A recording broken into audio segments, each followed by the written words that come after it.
A new piece of Android malware has been revealed that was hiding for the last 4 years.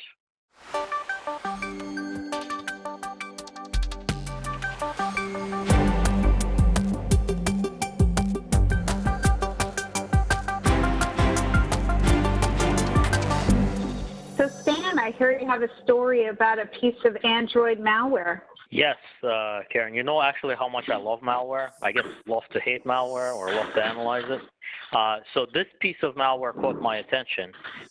It was reported by security researchers at Bitdefender, and they did actually a pretty amazing write-up. It's like 58 pages long. For anyone who likes malware, that's like an acceptable length for a great write-up.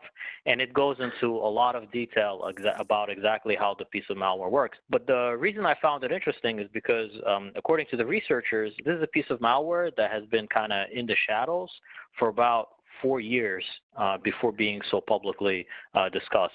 And, we hear a lot about Android malware in general. So we got like Anubis and other pieces of Android malware. But this one in particular was kind of hidden from public view or from researchers' view, at least according to the Bitdefender researchers. I'm always actually interested why malware gets its naming convention. So this malware has been named Mandrake.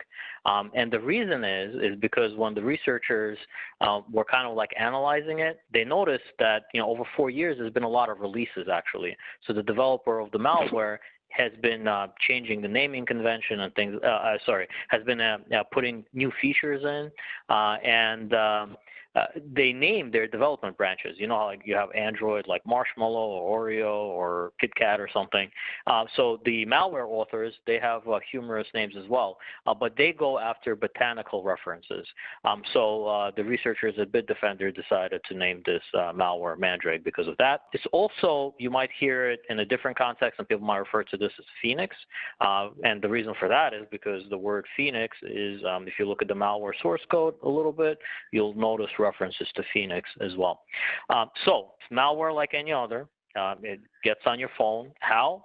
Probably targeted phishing is, or like, targeted delivery is what they're talking about, possible through like maybe some kind of like phishing attempts or social engineering attempts. It's not exactly clear, but the way that the malware operates is interesting. It's actually composed of 3 stages, and the first stage is just what they call like a dropper. So this dropper it doesn't really have much functionality in terms of malware functionality, and the malware functionality will only be downloaded and installed after your phone passes a check. So the adversary knows that they're giving the malware to the intended victim, so to speak, or to a device and not like a virtual analysis environment. And there's actually like other layers in there to facilitate the payload.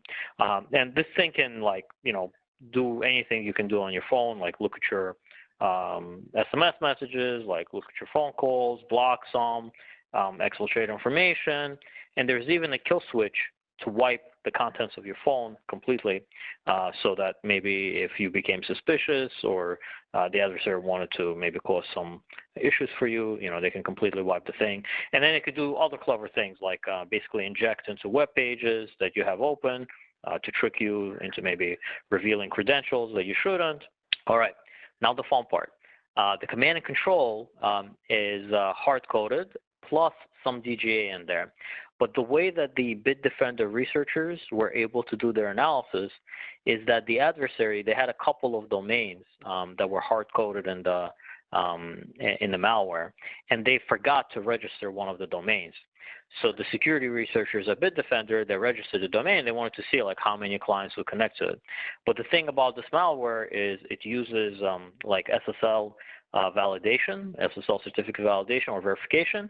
So you would need to have the private key on the C2 server in order for the client to communicate with you. But as it turns out, the malware authors also made a mistake in their implementation, and they kept the private key within the APK file. So the security researchers were able to monitor this botnet by basically setting up a C2 point, and then they were able to see and have different victims communicate with them. And so they were able to measure a little bit more about the types of victims that were part of this. One thing I guess I recommend to anyone who's interested in the space or wants to know more of the technical details is definitely check out this white paper.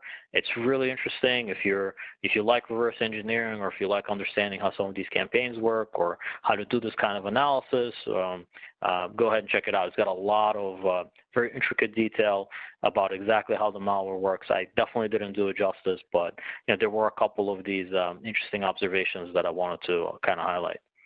Yeah, what's really interesting, I thought, was that the malware was really, really selective in what devices it would actually infect and manifest on, right? I mean, it exempted entire nations, didn't really go after them, former Soviet Union countries, predominantly Arabic-speaking nations. And so it really seemed to be, focused on a financially motivated campaign that was looking to distribute and infect on high-value endpoints by definition of that threat actor group, right? Like, ones that actually had valuable data that could be used to gain credentials for people that had maybe, large portfolios of assets and things along those lines. So very interesting that it was so selective. Yes, and the other thing I think was notable is, again, that their dropping mechanism that makes sure that they'll only deliver the later stages to the victims, just like you said, with it being so targeted. Yeah, I really thought that was interesting, because then you weren't playing a game with numbers, right? Which I think we're used to that scenario where you're just going to infect, gazillions of machines as much as you can. And it was a really very different approach, which maybe there is other malware that does that I had not heard of that. Usually it's a numbers game. Yeah, for large botnets, definitely, and especially with like the phishing attacks we see on a weekly basis in like these large-scale, spam campaigns. It definitely is a game of numbers, and you're right, Karen. This one seems to be much more tuned in to the high-value targets, possibly ones like Mike mentioned that maybe have more assets to steal, so the adversaries, I guess, don't waste their time.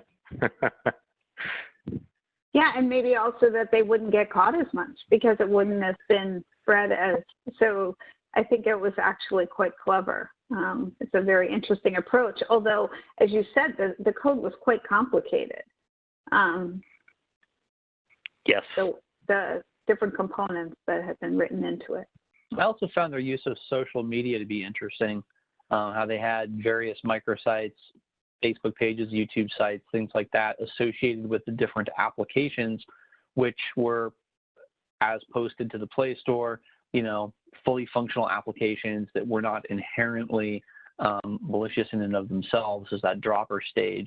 And that, they were using that, social proof concept to drive adoption and downloads of the, dropper infected applications to their targets.